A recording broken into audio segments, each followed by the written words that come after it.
Okay, okay. So let's carry on here, guys. Now, afirma. Now remember that can. Everybody can. I can use for all the pronouns. So for example, I can. You can. She can. My father can. My brother can. My brother and my mother can. So we can use can with all the persons. Okay? So remember, this is afirma. So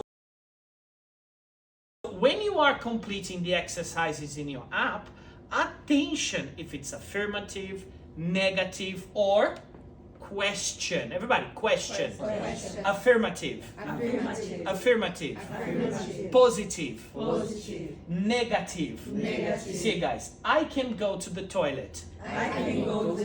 Now, negative.